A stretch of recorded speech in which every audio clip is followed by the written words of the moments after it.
Sergeant Daniel Cole had always believed in duty. Duty to his country, his comrades, and most of all his family. When he deployed to Iraq 5 years ago, his wife Lindsay was 6 months pregnant, their future full of hope and uncertainty. The night before he left, they stood in the nursery, still half-painted and smelling of fresh wood, whispering baby names and promising to write letters. Daniel promised he'd come back, that he'd hold his son before his first birthday. But war has a cruel way of stretching time. Days turned into months, and months blurred into years.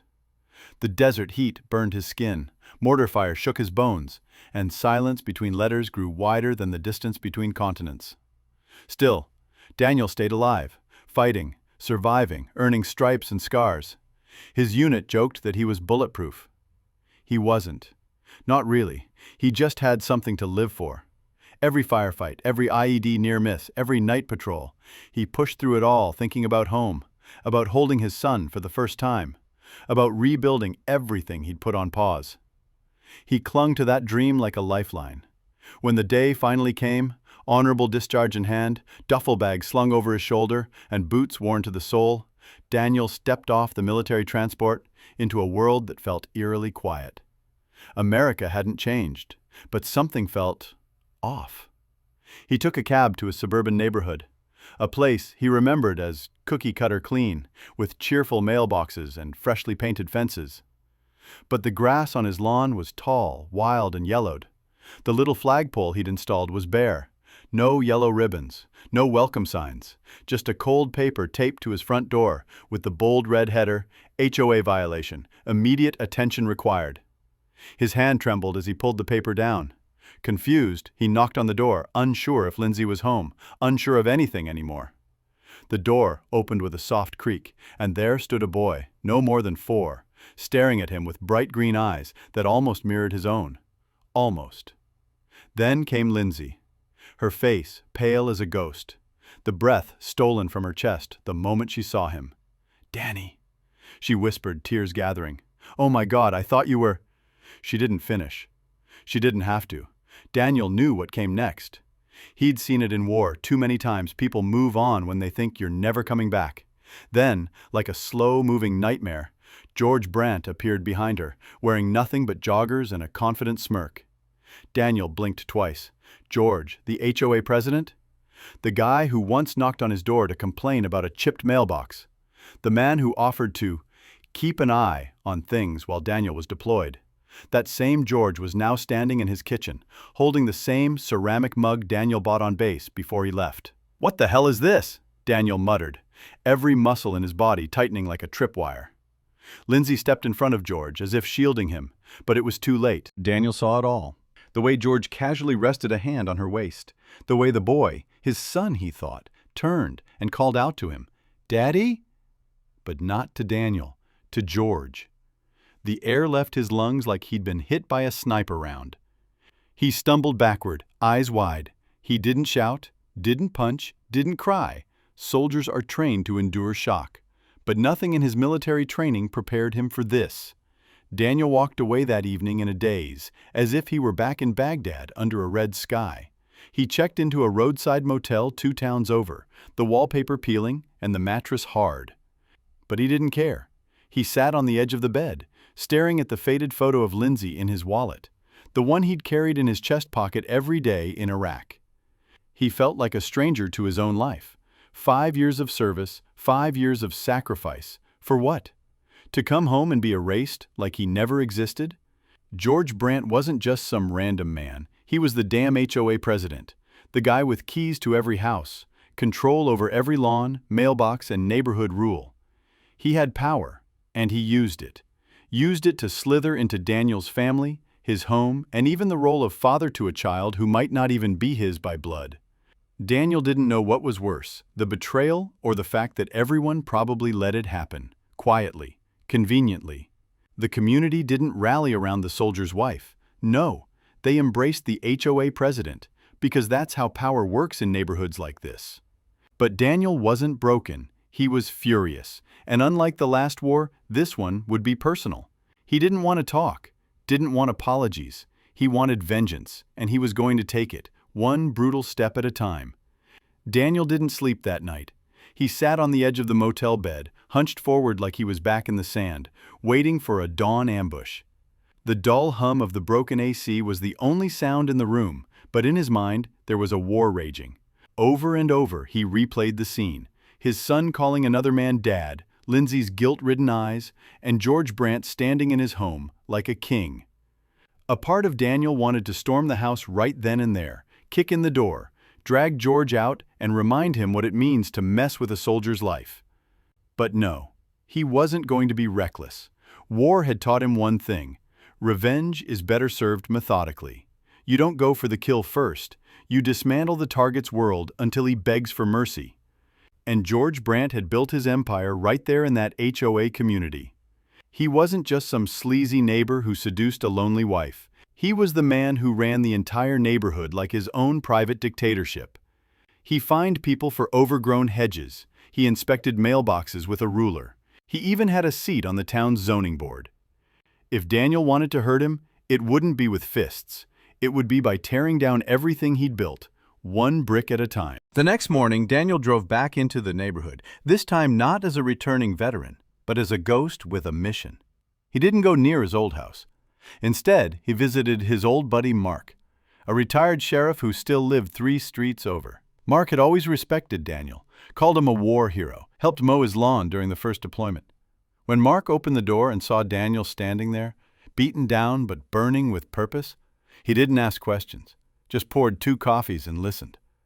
Daniel told him everything about Lindsay, the boy, and the man who stole his family.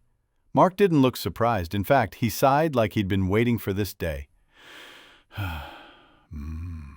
You weren't the only one he preyed on, Mark muttered. George has been playing puppet master since the day you left. Fixes elections, pushes families out, plays dirty to stay on top. That was all Daniel needed to hear. George didn't just take his wife. He was a disease in the community, and Daniel was ready to be the cure. With Mark's help, Daniel gathered every violation, every HOA complaint, and every rumor George had swept under the rug. The late-night visits to other homes, the mysterious expense reports, even whispers about hush money. Piece by piece, Daniel began assembling a profile, not a dossier for the police, but for destruction. He knew George's power came from fear and control, and if Daniel could break that control, he could take everything from him, his title, his influence, and maybe even the boy. But Daniel wasn't done yet. He needed more than information. He needed chaos. That night he slipped on a black hoodie and circled the neighborhood like a ghost. He pulled the fire alarm at the community center during George's weekly HOA meeting. He scattered fake eviction notices on George's supporters' doors. He even spray-painted George's private parking spot with "Fraud President" in bold red letters. The neighborhood was buzzing the next morning, unsure of what was going on. But Daniel was just getting started. The next step was to infiltrate the community board. With Mark's help, he pulled legal strings to reinstate himself as a homeowner. Technically, his name was still on the deed, and Lindsay never filed for divorce. That gave him rights, voting rights, speaking rights, and soon he was sitting in on the very HOA meetings George once ruled. He didn't say much at first, just listened. Let George sweat. Let the crowd grow suspicious. But every time George tried to assert authority, Daniel would calmly ask for documents, financial records, or witness statements. And slowly the cracks started to show. Homeowners began to question George's decisions. Why were fees so high? Why did the pool renovation cost twice the budget? Where was the transparency? George was unraveling. Daniel could see it in his posture, his tone, the nervous tapping of his pen. He was no longer the smug king. He was a man being hunted, and he knew it. One night, Daniel caught George alone outside the clubhouse. George tried to puff out his chest and throw accusations, but Daniel stepped in close, looked him dead in the eye, and whispered, "You stole my family. Now, I'm taking your kingdom." George backed away like a scared animal. Daniel didn't lay a hand on him. He didn't have to. The fear was enough. That night, Daniel returned to his motel room and stared at the photograph of the boy again. His heart ached. Was he really George's son? Or had he been born before the affair started? Did it even matter? The boy was innocent. But Daniel couldn't separate his face from the betrayal. He wanted answers, but not yet. First, he had to finish what he started. George was falling. And Daniel? Daniel was just getting warmed up. It took weeks, but Daniel's slow, deliberate war paid off. George Brandt's once untouchable image was in tatters. Homeowners who had once blindly followed his every rule were now organizing in Daniel's corner, demanding transparency, questioning finances, and uncovering the rot beneath George's carefully polished HOA empire. At the next board meeting, Daniel struck the final blow. Armed with copies of misallocated funds, records of fines issued without proper hearings, and testimonies from residents who had been threatened or pushed out of their homes, Daniel stood before the crowd and calmly dismantled George's entire operation. No yelling, no threats, just truth. Cold, undeniable truth. And George, once the master of the room, was speechless. His face turned pale as he realized there was no escape. When Mark stood up and confirmed the tampering of votes and unlawful charges as a former sheriff, the room erupted. A formal motion to remove George as HOA president was passed unanimously. He tried to argue, but no one listened. The same power he once used to crush others now silenced him. George was escorted out of the building not by security, but by the same people who used to nod at him with fake smiles. His kingdom had fallen. But even after George's removal, Daniel wasn't finished.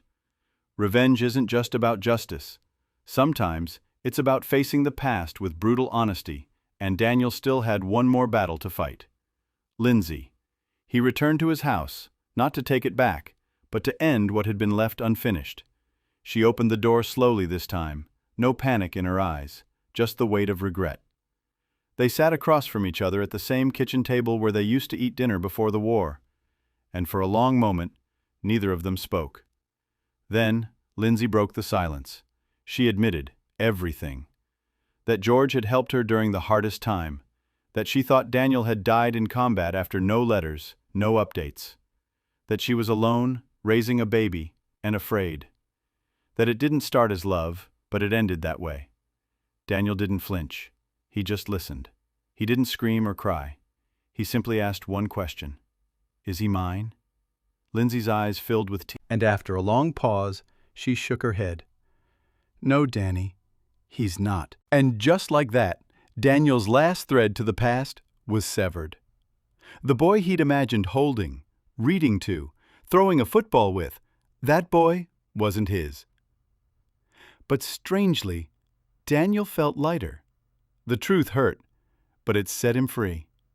He stood to leave, ready to walk away from it all. But then, the boy came running in from the hallway, smiling, holding a toy soldier. "Mommy, look!" he shouted, then turned to Daniel. "Hi again!" Daniel smiled softly. There was something about the kid. He was innocent. He had no idea of the war waged around him. And Daniel realized something in that moment. Revenge might win the battle, but forgiveness ends the war.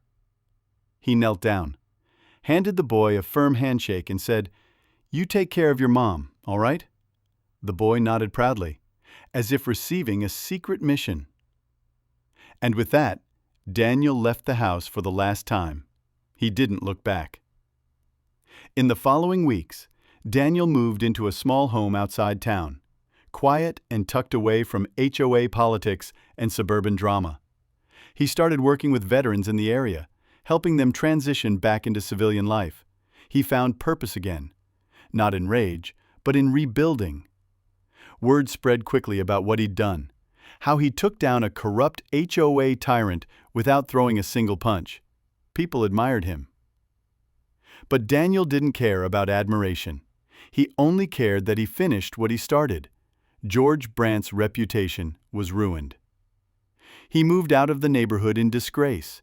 Hounded by lawsuits and tax investigations, Daniel had quietly triggered with Mark's help. Lindsay stayed behind, raising her son alone, haunted by her own choices. But Daniel no longer bore the weight of it. He had given 5 years of his life to a war he didn't start, and another few weeks to one he did. And now, for the first time in nearly a decade, he could finally breathe. Daniel sat on his porch one evening, a cold beer in hand, listening to the cicadas buzz in the Kentucky dusk. The sky was painted orange and purple, and for the first time in years, there was no hum of helicopters, no sharp shouts in Arabic, no explosions in the distance, just peace. The kind of peace you earn, not the kind you're given. He pulled out an old photograph of himself in uniform, younger, harder, eyes full of fire. Then he slid it back into his wallet. That man was gone. In his place stood someone wiser, someone who'd fought 2 wars and survived them both. Revenge had been his weapon. Justice had been his shield. But in the end, it was letting go that gave him victory. And that was something George Brant would never understand.